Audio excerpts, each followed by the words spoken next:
CBI যখন এই টালা থানার ওসিকে গ্রেপ্তার করলো এবং তার সঙ্গে সঙ্গে আমাদের মুখ্যমন্ত্রী মমতা বন্দ্যোপাধ্যায় অত্যন্ত কাছের, হ্যাঁ আপনার খুব কাছের doctor Sandip Ghosh, the ex principal of RG Kar, ED আগেই গ্রেপ্তার করেছিল, কিন্তু আজকে সিবিআই আবার করে তাকে গ্রেপ্তার করলো।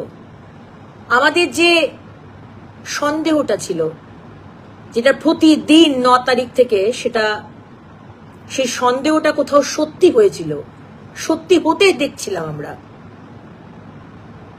সেটা আজকে এই টালা থানার ওসি গ্রেপ্তার হওয়ার পরে আরো বেশি পরিষ্কার হয়ে গেল যে সন্দেহটা আমরা প্রথম দিন থেকে করেছিলাম।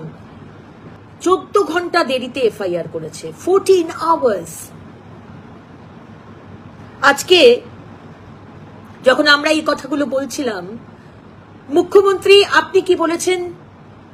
পুলিশ ঠিকভাবে তদন্ত করছে, ঠিক সঠিক লাইনে পুলিশ যাচ্ছে।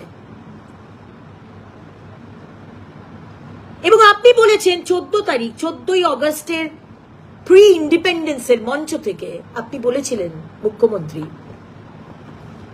যে সিভিক ভলেন্টিয়ার সঞ্জয় রয় তিনি হচ্ছেন আসল দোষী, আসল খুনি, তিনি ধর্ষণ করেছেন।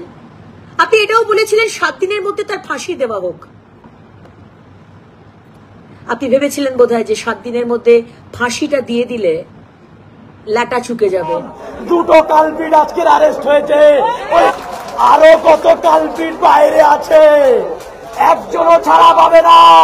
মনে রাখবেন, প্রত্যেককে ওই জেলের ঘানি একবার করে টানতে হবে। আজকের আমার বোন একটু হলেও শান্তি পাচ্ছে, তার আত্মার একটু শান্তি হচ্ছে। সবে 2জন, আরো অনেকজন আছে, এমন কেউ আছে যার দড়িটা ওখানে বাঁধা আছে।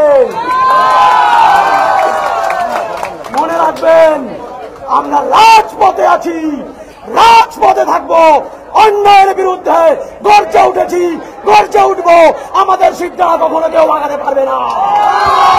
তার রেপ এবং মার্ডার কেসে এই যে সন্দীপ ঘোষ এবং টালা থানার ওসি গ্রেপ্তার হয়েছে, এই খবরটা ওনারা পেয়েছেন, তাই ওই মিটিং করার সাহস হয়নি। পুরো আর্জিগড়, পুরো বাংলা, পুরো ভারত দাঁড়িয়েছে, সেই সন্দীপ ঘোষ আজ ধরা পড়েছে।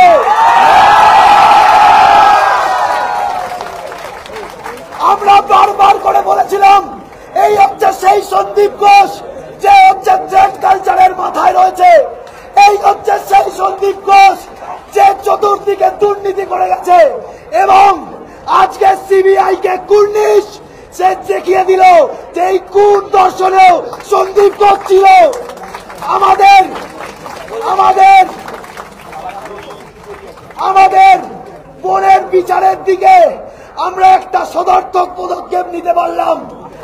আমাদের বোনের সাথে যেটা হয়েছে সেটা একটা প্রাতিষ্ঠানিক মার্ডার। আজকে সেইগুলো প্রমাণিত হচ্ছে। আজকে কান এসেছে, কান টানলে মাথাও আসবে।